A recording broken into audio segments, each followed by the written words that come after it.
ऋषि कह रहे हैं कितना सुंदर संदेश रहा होगा, कितनी उदार और करुणा से भरी हुई ये वाणी प्रकट हुई होगी। ये श्लोक किसी पामर व्यक्ति का बना हुआ नहीं होगा, ये किसी अहंकारी के वचन न होंगे, ये तो होंगे पूरे सतशिष्य के वचन। पूरा सतशिष्य ही सतगुरु अमृत पी सकता है। ये शेरनी का दूध सुवर्ण के पात्र में ही रह सकता है, छोटे मोटे पात्र में से चीर करके वो चला जाता है। ये गुरु के ज्ञान अमृत वचन अभागे को शोभा नहीं देते हैं। हे राम जी, जैसे खीर, पवित्र खीर सुवर्ण के बर्तन में शोभा पाती है, श्वान के चर्म में पवित्र खीर भी गंदी कही जाती, ऐसे ही मतलबी और स्वार्थी शिष्यों के आगे ब्रह्म ज्ञान भी शोभा नहीं पाता। लेकिन अहंकार रहित, इच्छा और वासना रहित प्रेम पात्र शिष्यों के हृदय में ये गुरु के वचन शोभा देते हैं। पवित्र शिष्यों के दिल में ये वचन उगते हैं। उगे हुए वचनों को जब सींच जाता है तो उसमें मोक्ष रूपी वृक्ष लगता है।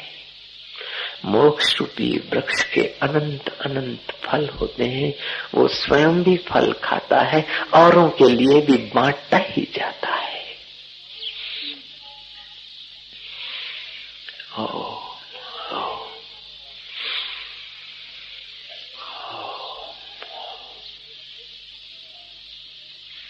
अज्ञान मूल हरणम जन्म कर्म निवारणम ज्ञान वैराग्य सिद्ध्यार्थम गुरु पादकम पिबेत सदा। नहीं मैं नहीं तू नहीं अन्य रहा, गुरु शाश्वत आप अनन्य रहा। गुरु सेवत ते नर धन्य यहाँ, इनको नहीं दुख यहाँ न वहाँ। गुरु के उपदेश का जो सेवन करते हैं, गुरु के कृपा कटाक्ष को जो दिल की प्यालियों से पीते हैं, उनको यहाँ भी दुख स्पर्श नहीं करता और वहाँ भी दुख स्पर्श नहीं करता।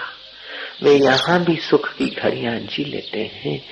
उन सौभाग्यशाली शिष्यों को सुख में से भी दुख में से सुख बनाना आता है और सुख में से सुविधा बनाना आती है, सुविधा में से सत्य के दीदार पाने आते हैं। ऐसे सत्य शिष्य बोलते हैं कि कदम रख लिया तो क्या रुकना, भगवान के रास्ते चल दिया तो मुड़कर क्या आना। तूफान और आंधी हमको न रोक पाए, ये और मुसाफिर थे जो पथ से लौट आए।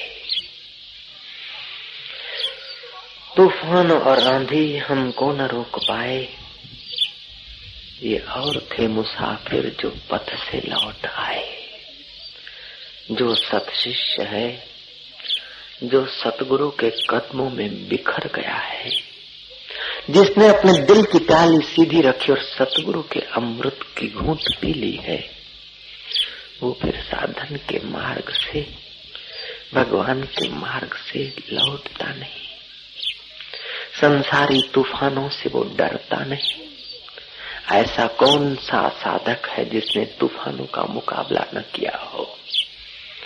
ऐसा कौन सा पृथ्वी पर महापुरुष हुआ है जिसको लोगों ने कुचलने का प्रयास न किया हो? और ऐसा कौन सा महापुरुष है जिसने लोगों की बातों को कुचल कर कदमों के नीचे रखकर परमात्मा प्राप्ति की यात्रा न कर दिखाई हो? वे ही पहुंचे हैं जो रुके नहीं, जो अनुकूलता में फंसे नहीं और प्रतिकूलता से डरे नहीं। वे ही तो पहुंचे हैं।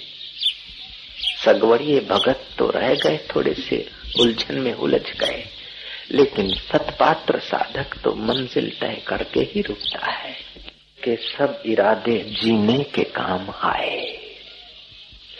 संकल्प ही कर लिया तो संकल्प ही बन गए हम। मरने के सब इरादे जीने के काम आए। वे और थे मुसाफिर जो पथ से लौट आए,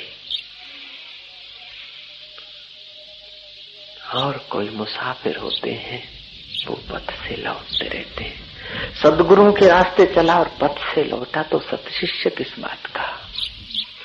लौट भी गया तो हजारों यज्ञ करने से जो स्वर्ग मिलना कठिन है वो योग भ्रष्ट को तो चरणों में आकर पड़ता है।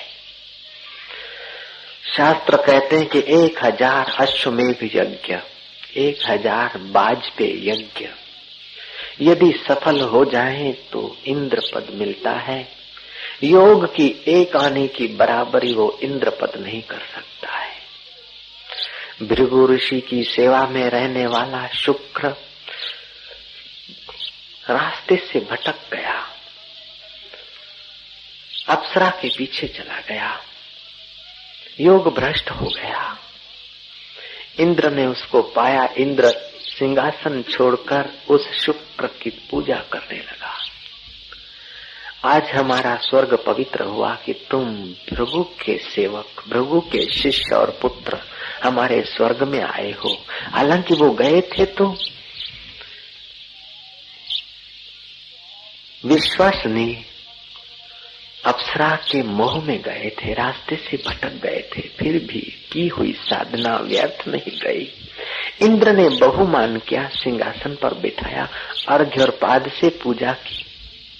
ब्रह्म विद्या की इतनी महिमा है। 3-4 दिन में तुमने जो कमाया है वो शायद तुम्हारे बाप दादों ने भी नहीं कमाया होगा और तुमने पूरे जीवन में भी नहीं कमाया होगा, उतना तुमने अभी 3 दिनों में कमाया है।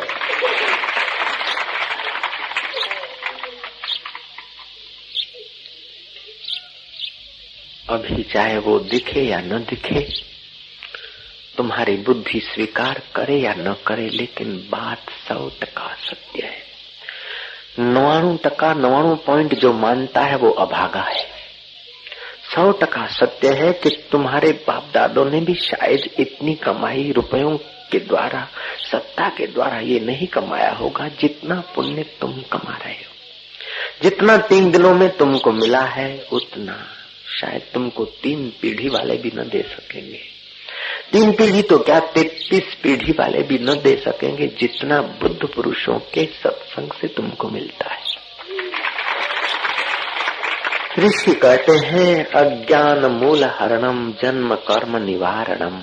अज्ञान के मूल को हरण करने वाले, जन्म के कर्मों को निवारण करने वाले, ज्ञान वैराग्य सिद्ध्यार्थम, ज्ञान और वैराग्य को सिद्ध करने वाले, ज्ञान और वैराग्य को फूंकने वाले, तुम्हारे हृदय को भर देने वाले, ज्ञान के अमृत से, वैराग्य के तूफान से। एक महिला शादी करके केवल 6 महीने बिता रही थी, 6ठा महीना चल रहा था, उसका पतिदेव मर गया। वो महिला पागल सी हो गई। साधक इस चिंता से मुक्त होकर परमात्मा के ज्ञान में यदि लग जाए तो अनपढ़ भी रह जाए तो पढ़े हुओं को पढ़ा सकता है। निर्धन होते हुए धनवानों को धन का दान कर सकता है। अनजान होते हुए भी जानकारों को नई जानकारी दे सकता है। उसके पास तो सारे ज्ञान का खजाना प्रकट होने लगता है। बिना पढ़े वो सब मंत्र उसके हृदय से निकलने लगते हैं। बिना देखी हुई चीजें उनके द्वारा प्रसिद्ध होने लगती है। डॉक्टरी विज्ञान, साइंस का विज्ञान, वकील और जजों का विज्ञान एकदम छोटा रह जाता है। वकील, डॉक्टर और साइंटिस्ट की साइंस बहुत छोटी रह जाती है। जब गुरु के भक्त का द्वार खुलता है तो उसके आगे सारा जहां छोटा हो जाता है। उकबा भी छोटा हो जाता है, फिरस्ते भी छोटे हो जाते हैं। उस महिला ने कहा कि मेरे गुरु ने कहा किसी प्रलोभन में मत फंसना। इंद्र कहता है कि देख सुन, गुरु की बात, गुरु के पास तुझे मौका मिला है, जरा सैर करके देख। 10-15 मिनट वार्तालाप चला होगा। ये सारे देव और देवियां हैं, उनको देखने के लिए तुम्हारी आंख चाहिए। जैसे रेडियो और टीवी के वेव्स हैं, फिर भी तुम्हें दिखते नहीं और सुनाई नहीं पड़ते हैं, तुम्हारे पास देखने की आंख है, टीवी के दृश्य देखने की आंख है, रेडियो के